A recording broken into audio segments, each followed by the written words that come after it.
क्या ये page number 12 1.5 moment of inertia. अब देखो हम लोग को मोमेंट ऑफ इनर्शिया समझना है। अगर वो समझना है तो सबसे पहले हमें समझना होगा what do you mean by inertia.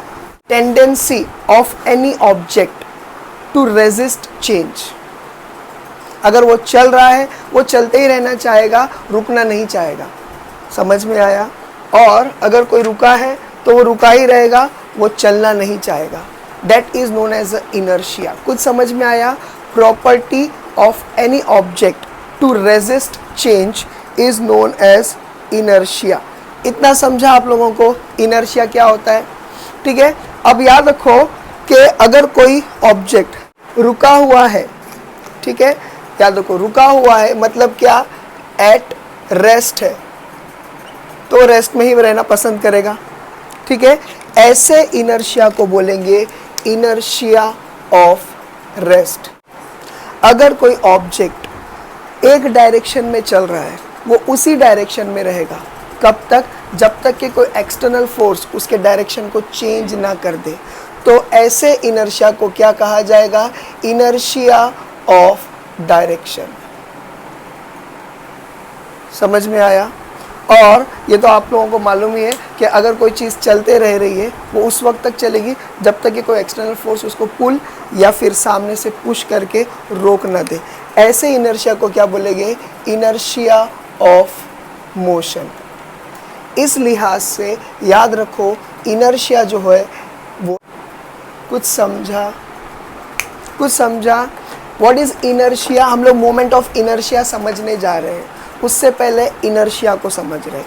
What is inertia? It is a tendency of any object to resist change. मैं जैसा हूं वैसा ही रहना चाहता हूं, उसको बोलेंगे इनर्शिया। अगर वो रुका हुआ है तो वो रुके ही रहेगा। कब तक? जब तक कि ये न्यूटन का फर्स्ट लॉ है कि कब तक रुका रहेगा? जब तक कि कोई एक्सटर्नल फोर्स उसको चला ना दे। ठीक है, तो यानी कि वो रेस्ट पे है। ऐसे इनर्शिया को बोलेंगे इनर्शिया ऑफ रेस्ट। अगर कोई एक ही डायरेक्शन में जा रहा है तो उसी डायरेक्शन में रहेगा। कब तक? जब तक कि कोई एक्सटर्नल फोर्स उसका डायरेक्शन चेंज ना कर दे। ऐसे इनर्शिया को जहाँ पर डायरेक्शन को हम लोग कंसल्ट कर रहे हैं या मतलब डायरेक्शन को हम लोग मतलब कंसीडर कर रहे हैं तो उसको बोलेंगे इनर्शिया ऑफ डायरेक्शन। और तीसरा होता है inertia of motion. Moment of inertia नहीं, inertia of motion. Inertia of motion मतलब क्या? अगर कोई चीज़ चल रही है वो उस वक्त तक चलती रहेगी जब तक कि वो उसे कोई रोक ना ले। ठीक है, तो ऐसे इसको कहा जाएगा इनर्शिया ऑफ मोशन। इस बेसिस पे अगर हम देखेंगे तो हमारे पास 3 टाइप के इनर्शिया होते हैं। इतना समझा? रब कर दूं? ठीक है, तो याद रखो इनर्शिया 3 टाइप के होते हैं। Inertia of rest, inertia of direction, inertia of motion. ठीक है, इनर्शिया ऑफ मोशन के अंदर ज़रा ध्यान से देखो 2 है। अगर कोई चीज़ सीधी चल रही है तो उसको हम लोग नॉर्मल इनर्शिया ही बोलेंगे। मोशन तो है ही लेकिन उसको नॉर्मल इनर्शिया बोलेंगे। लेकिन अगर कोई चीज़ सर्कुलर पाथ में चल रही है उसको बोलेंगे मोमेंट ऑफ इनर्शिया। बोलो समझा? समझ में आया? अगर कोई चीज़ सीधी सादी चल रही है, थोड़ा सा जिगजैग भी चलेगी, इट्स ओके, तो भी उसको नॉर्मल इनर्शिया बोलेंगे। मूवमेंट तो है, इनर्शिया ऑफ मोशन में ही आ रहा है लेकिन वो नॉर्मल इनर्शिया में गिना जाएगा। लेकिन अगर कोई ऑब्जेक्ट सर्कुलर पाथ फॉलो कर रहा है ऐसे इनर्शिया को बोलेंगे मोमेंट ऑफ इनर्शिया। प्लीज़ ये याद रखो, सिर्फ और सिर्फ सर्कुलर पाथ के लिए ही ये वर्ड यूज़ होता है, मोमेंट ऑफ इनर्शिया। अब समझा? हम लोगों ने खाली वर्ड को समझे, इससे रिलेटेड कुछ फॉर्मूला है जो हमको डिराइव करना पड़ेगा। अब ज़रा ध्यान से सुनो। इनर्शिया, मैं नॉर्मल इनर्शिया की बात कर रहा हूँ, ये भी चलेगा लेकिन फिलहाल इनर्शिया की बात कर रहा हूँ। Inertia depends upon the weight या तो mass of the object. Inertia बिना मास के कंसिडर नहीं कर सकते। इनर्शिया बिना मास के कंसिडर नहीं कर सकते। इनर्शिया बेस्ड या हम ये बोलेंगे डायरेक्टली प्रोपोर्शनल ऑन मास। अगर यकीन नहीं आ रहा है समझ लो, सामने 2 कुर्सी है, 2 जन बैठे हैं, 2 स्टूडेंट बैठे हैं। एक का वजन है 80 किलो, एक का वजन है मेरे जैसा 50 किलो, यानी चलो 30 किलो पकड़ लो। मैं दोनों को बुलाऊंगा, चलो दोनों इधर आओ। सच्ची सच्ची बोलो, कौन पहला उठ के आएगा? 30 वाला, अरे आना तो दूर की बात है, उठने के लिए हरकत कौन पहला करेगा? 30 वाला पहला करेगा। जाड़े लोगों को, मोटे लोगों को उसमें भी आलसी बना होता है। उन लोगों का इनर, समझ में आ रहा है मैं क्या हो रहा हूँ? जितना ज़्यादा वेट उतना आपका इनर्शिया बढ़ेगा। What is inertia? जो अपने चेंज को रेजिस्ट करता है, तो वो अपनी पोजीशन में ही रहेगा और उसके अंदर चेंज लाने में उसको टाइम लगेगा, जबकि दुबला पतला जल्दी। तो कुछ समझ में आया? दुबला पतला जल्दी चेंजेस लाएगा अपने अंदर। तो याद रखो, inertia is directly proportional to mass. समझ में आया? जितना ज़्यादा मास उतना ज़्यादा इनर्शिया, जितना ज़्यादा मास उतना ज़्यादा इनर्शिया। इतना समझे? ये किसके लिए है? नॉर्मल ऑब्जेक्ट के लिए। लेकिन मोमेंट ऑफ इनर्शिया मतलब क्या? सर्कुलर मोशन वाला। मोमेंट ऑफ इनर्शिया में सिर्फ मास नहीं है, मास के साथ एक और चीज़ है, वो अभी हम लोग समझेंगे। इतना समझ में आ रहा है? समझ में आ रहा है? मोमेंट ऑफ इनर्शिया मतलब क्या? सर्कुलर पाथ फॉलो करता हुआ ऑब्जेक्ट, उसका जो है मोमेंट ऑफ इनर्शिया बोला जाता है। वो सिर्फ मास पे डिपेंड नहीं है, एक और चीज़ है जो जिसके ऊपर वो डिपेंड करेगा। वो दूसरी चीज़ क्या है? पहले प्रैक्टिकली समझते हैं। कोई एक नोटबुक दे दो जो आप यूज़ नहीं कर रहे हो। अच्छा छोड़ दो, मेरे पास है। यहाँ पर ध्यान दो, यहाँ पर ध्यान दो, वीडियो में आ रहा है, यहाँ पर ध्यान दो। स्टार्ट। देखो, हाँ, ये बुक है, सपोज करो ये ऑब्जेक्ट है, ये ऑब्जेक्ट है। जरा ध्यान से उस ऑब्जेक्ट पे, ये ऑब्जेक्ट है रे, ध्यान दो। ये क्या कर रहा है? This object is actually performing a circular motion, है ना? वो अलग बात है कि यहाँ पर हो गया, अदरवाइज लेकिन वो हो तो पूरा रहा है ना? बराबर है। यानी कि इसका भी मोमेंट ऑफ इनर्शिया बोला जाएगा, क्योंकि ये ऑब्जेक्ट क्या कर रहा है? सर्कुलर मोशन परफॉर्म कर रहा है। जब तक मैं उसको करवाते रहूँगा तो वो सर्कुलर मोशन रहेगा। बराबर है कि नहीं? मगर याद रखो, circular motion depends upon 2 factor, यानी कि moment of inertia of object performing circular motion depends upon 2 factor. I repeat, moment of inertia of an object performing circular motion depends upon 2 factor. Mass तो है एक, दूसरा क्या है? सोचो, दूसरा क्या है? सोचो, जरा ध्यान से सुनो। ये तो अभी पतला वाला है, ये पुट्ठे वाली कड़क कागज वाली वो बुक को कभी खोले हो? पुट्ठे वाली, ठीक है? यहाँ से खोलेंगे इजी, यहाँ से खोलो टफ है, टफ। देखो इसको भी टफ पड़ रहा है, टफ पड़ रहा है ना? कुछ समझ रहा है? चलो ठीक है, कोई बात नहीं, कोई बात नहीं। ये दरवाज़ा है, ये इसका एक्सिस ऑफ रोटेशन है, ये दरवाजे का, जहाँ पर हिंजेस लगे, हिंजेस मतलब ये है जहाँ हिंजेस लगे हैं वहाँ पर, सॉरी वो है उसका क्या? एक्सिस ऑफ रोटेशन, यानी उस एक्सिस पे वो रोटेट करते रहेगा, ठीक है? अगर मैं दरवाजे को यहाँ से खोलूँ, आसान है, आसान है। यहाँ से खोलूँ, यहाँ से बंद करो, आसान है। लेकिन अगर मैं उसको यहाँ से बंद करना चाहूँ, it requires more strength, more power. कुछ समझ में आ रहा है? इसका मतलब क्या हो रहा है कि यहाँ ध्यान से सुनो, movement of inertia of an object performing circular motion depends upon mass and the distance of a particle from the axis of rotation. अगर आप ये पार्टिकल को पकड़कर यानी मूवमेंट करा रहे हो, देखो कितना टाइम, मतलब समझ में आ रहा है? और जितना आप यहाँ से करोगे उतना आसान है। समझ में आ रहा है? कुछ समझ में आ रहा है कि नहीं आ रहा है? समझ में आया? तो याद रखो, मोमेंट ऑफ इनर्शिया, ठीक है, किसके ऊपर डिपेंड करता है? 2 फैक्टर पे, सिर्फ मास नहीं, और क्या है? The distance of a particle from axis of rotation. बोलो समझा? लिख लो। और यही आपके बुक में बाद में दिया, मैंने पहले बोल दिया। हाँ, समझ में आया? The factors affecting moment of inertia, ऐसा करके कुछ दिया है। देखो मैं बोलता हूँ कहाँ पर दिया है, हटो जरा। Page number 13 right hand side पहले पैराग्राफ में दिया है, देखो। The moment of inertia of an object depends upon, दिख रहा है? Individual masses. अरे दिख रहा है कि नहीं? Page number 13 right hand side पहला पैराग्राफ, देखो 1 and 2 करके मार्क किया है, दिखा कि नहीं? समझ में आया? तो याद रखो, इनर्शिया जो ऐसा स्टेट जो हम चेंज नहीं करना चाहते। मूविंग है तो मूविंग, रुका है तो रुका है, एक डायरेक्शन तो एक ही डायरेक्शन। समझा? इस बेसिस पे पता चला कि 3 टाइप के इनर्शिया है। ये तो किन लोगों के लिए है इनर्शिया? जो नॉर्मल डायरेक्शन में चल रहे हैं या नॉर्मल चल रहे हैं। इन लोगों का इनर्शिया किसके ऊपर डिपेंड है? मास के ऊपर डिपेंड है। जितना ज़्यादा हैवीनेस उतना स्लोली वो अपना इनर्शिया चेंज कर पाएगा, है ना। कार और ट्रक धक्का मारो, किसका इनर्शिया जल्दी चेंज कर पाएंगे आप?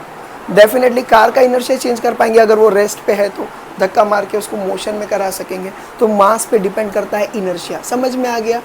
लेकिन अगर कोई ऑब्जेक्ट सर्कुलर मोशन परफॉर्म कर रहा है, उसके इनर्शिया को नया नाम दिया या अलग नाम दिया गया है, थोड़ा सा हटकर उसको बोला गया MOI। ऐसा वर्ड नहीं है MOI, मैं बोल रहा हूँ, यानी moment of inertia. Moment of inertia किसको बोलेंगे? रोटेटिंग या रिवॉल्विंग ऑब्जेक्ट के मतलब ऑब्जेक्ट के इनर्शिया को मोमेंट ऑफ इनर्शिया बोलेंगे। ये मोमेंट ऑफ इनर्शिया किस लोगों या किन 2 फैक्टर पे डिपेंड है? डिस्ट्रीब्यूशन ऑफ मास, और दूसरा क्या होता है कि distance of mass from the particle from the axis of rotation, from axis of rotation या सेंटर ऑफ सर्कल। समझ में? अगर हम लोग सर्कल में पकड़ रहे हैं तो सर्कल में पकड़ रहे हैं तो सेंटर ऑफ सर्कल, अदरवाइज अगर हम लोग ऐसा डोर वगैरह को कंसिडर कर रहे हैं तो एक्सिस ऑफ रोटेशन। समझा? समझा? कौन है जिसको नहीं समझा अब तक? अगर नहीं समझा तो आगे बढ़कर मतलब नहीं है। अरे बोलो समझा? तो हाँ, रिपीट क्या है कि भाई it depends upon the distance of a particle from axis of rotation और from centre of circle. Distance of a particle from axis of rotation और from centre of a circle. इतना समझा? हाँ, अभी ज़रा ध्यान से देखो, अगर हम लीनियर मोशन LM लिखा हो एंड सर्कुलर मोशन या रोटेशनल मोशन को अगर हम लोग कंपेयर करेंगे तो एक और टर्मिनोलॉजी हम लोगों ने ऐड की है लीनियर मोशन के। ठीक है, स्पीड को वेलोसिटी V से डिनोट करते हैं, इसके डिस्प्लेसमेंट को S से डिनोट करते हैं, इसके एंगल बोलो सॉरी, इस एंगल है हाँ, एक्सेलरेशन को क्या करते हैं? A से डिनोट करते हैं। ठीक है, और इसके इनर्शिया को यानी कि इनर्शिया बोलते हैं। ठीक है, अब यहाँ पर देखो, इसके सर्कुलर मोशन के वेलोसिटी को ओमेगा से डिनोट करते हैं, हाँ, इसको थीटा से डिनोट करते हैं, डिस्प्लेसमेंट को, एक्सेलरेशन को अल्फा से, और इसको करते हैं मोमेंट ऑफ इनर्शिया। प्लीज़ ये याद रखो। समझ में आया? नॉर्मल वाले को इनर्शिया बोलेंगे, लेकिन इसको बोलेंगे मोमेंट ऑफ। ये मैं इसका सिंबल, ये भी सिंबल, इसका सिंबल भी I ही है, कैपिटल I ही है। हाँ ठीक है, लेकिन खाली मैं ये बोल रहा हूँ कि मोमेंट ऑफ इनर्शिया बोलेंगे बोलने में। इतना समझा? हाँ, वाइप कर दूँ, मतलब हटा दूँ? ठीक है, अब ज़रा ध्यान से सुनिए। अब अगर आपको किसी भी ऑब्जेक्ट का मतलब ऑब्जेक्ट परफॉर्मिंग सर्कुलर मोशन का moment of inertia find out करना है, ठीक है, तो सबसे पहले आपको उसकी काइनेटिक एनर्जी को ढूंढना ज़रूरी है। सबसे पहले आपको उसकी काइनेटिक एनर्जी को ढूंढना ज़रूरी है। तो पहले हम लोग वो डिराइव करेंगे। एक क्वेश्चन लिख लो, क्वेश्चन लिख लो, derive an expression for, derive an expression for moment of inertia of an object, moment of inertia of an object, moment of inertia of an object having masses, having different masses। समझ में आया? यानी उसके जो particles, यानी जो object है ऐसे पार्टिकल से बना है जिसके अंदर मासेस आर नॉट इक्वल। समझ में आया? पार्टिकल का वजन अलग अलग है, यानी नॉन यूनिफॉर्म मास। तो देखो क्या हो जाता है, आपकी बुक में देखो ऐसा कुछ बनाया गया, ये कुर्सी बहुत बीच में आ रही है, आपकी बुक में कुछ ऐसा बनाया गया, देखो ऐसा कुछ बॉडी बनाई गई है ना, ऐसी कुछ बॉडी, ये रैंडम है, आप कुछ भी बना सकते हैं। इसकी प्रैक्टिस नहीं करना कि डायग्राम ऐसी रहना चाहिए, कुछ भी बना सकते हैं।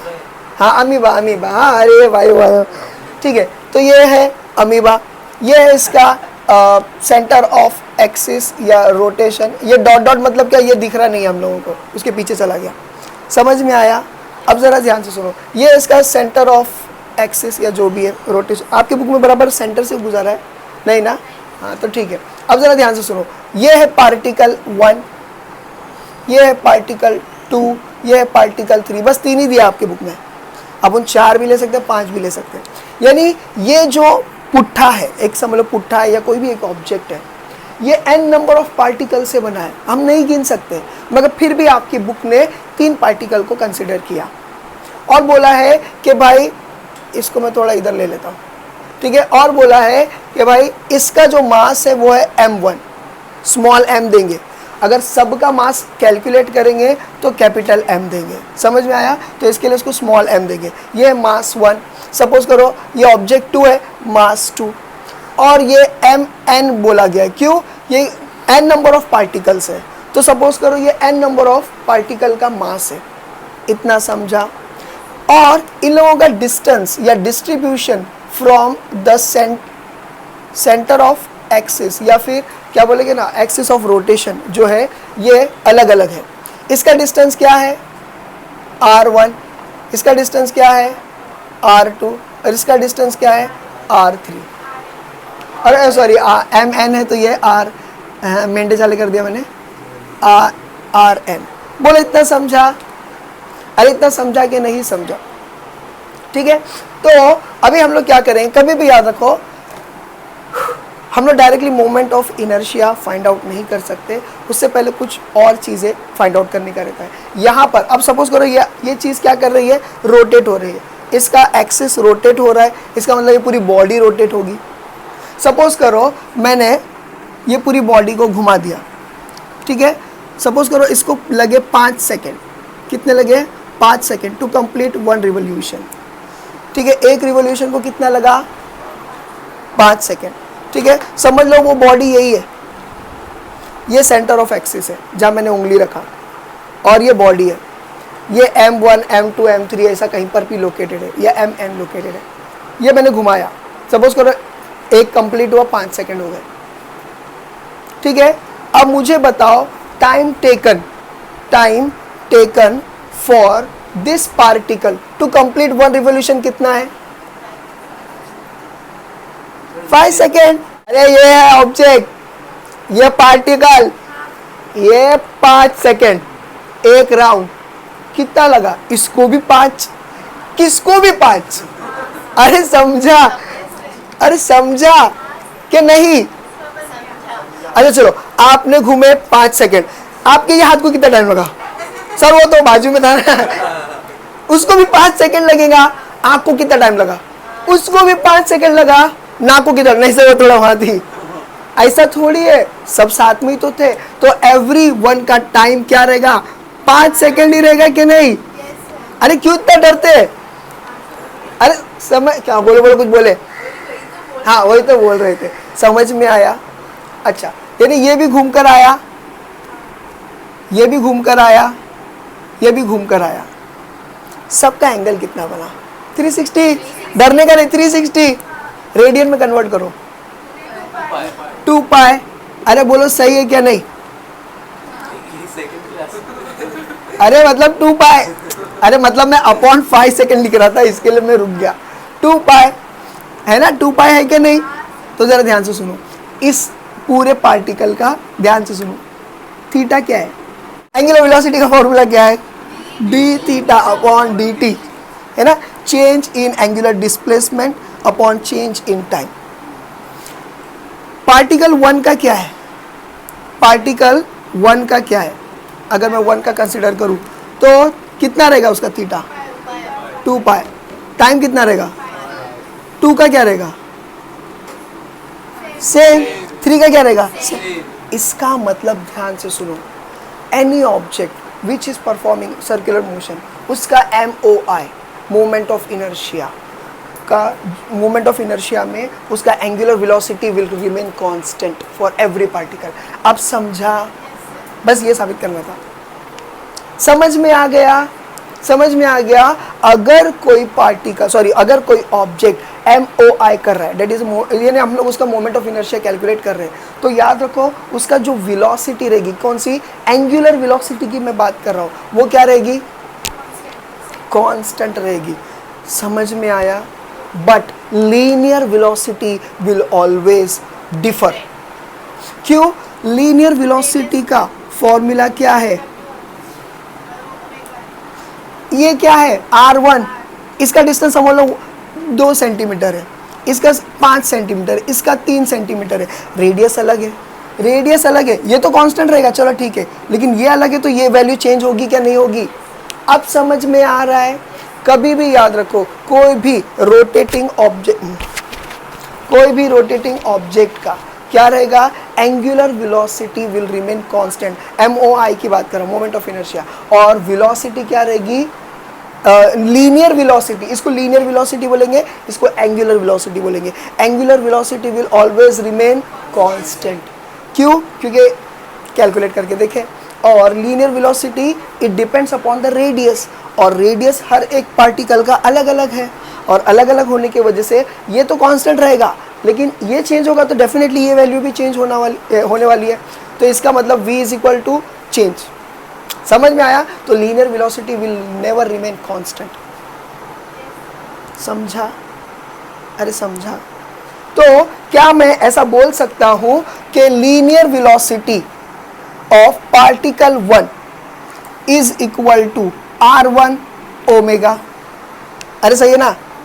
For particle 2 V2 is equal to R2 omega. Omega constant ले रहा हूं मैं, अरे कांस्टेंट ले रहा, मैं ये कॉमा डाला था बाबा, कांस्टेंट ले रहा हूं, क्यों? क्योंकि कांस्टेंट है, साबित हुआ है, हाँ वकील ने बोला है, ठीक है।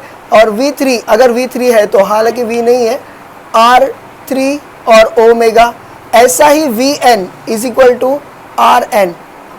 अब n क्या है, n नंबर ऑफ पार्टिकल, जो भी होगा, 1000 है कि 5000 है कि 1 लाख है, इतना समझा? तुम लोग को समझ रहा है? ठीक है। अब जरा ध्यान से देखो, ठीक है। उफ, और इन लोगों का मास क्या है, मास भी अलग अलग है, क्यों? अलग अलग वेट के हैं।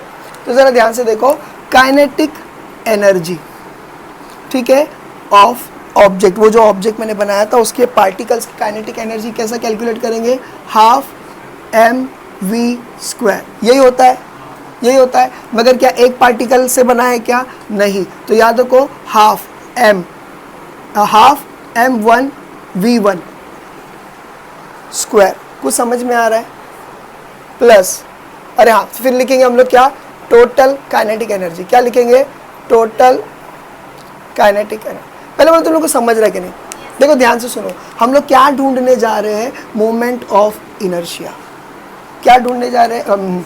मोमेंट ऑफ इनर्शिया ढूंढने जा रहे हैं। समझ में आया?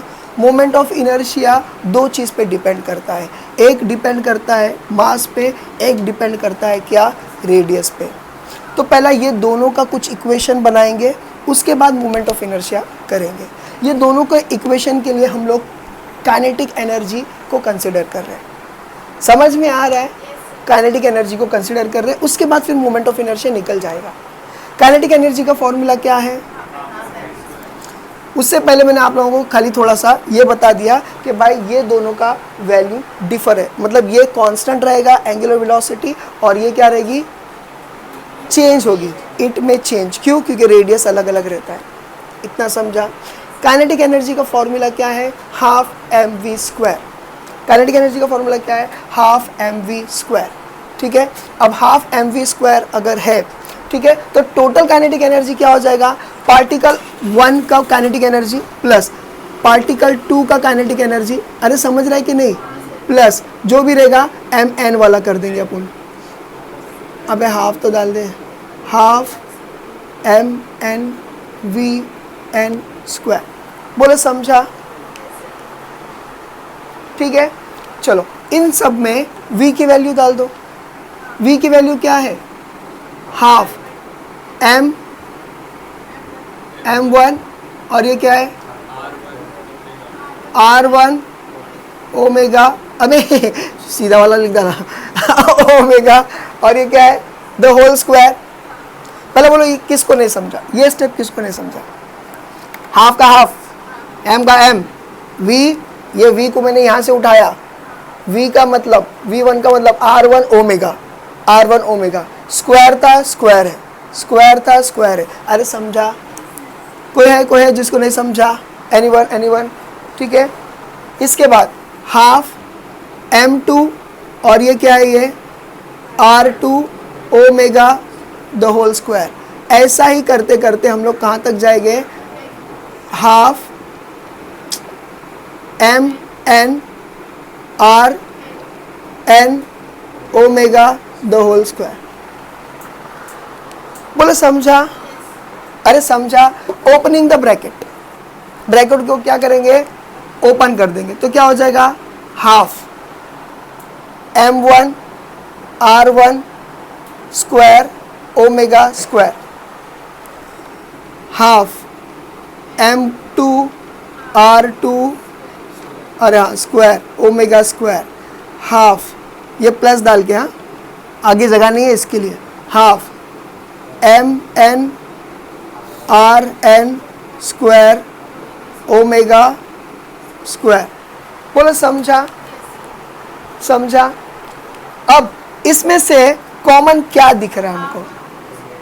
हाफ और ओमेगा स्क्वायर सब में कॉमन है। देखो हाफ, हाफ, इसको बाहर ले लो, मैंने मतलब बाहर ले लो, हाफ इधर है तो मैंने इधर ले लिया, ठीक है।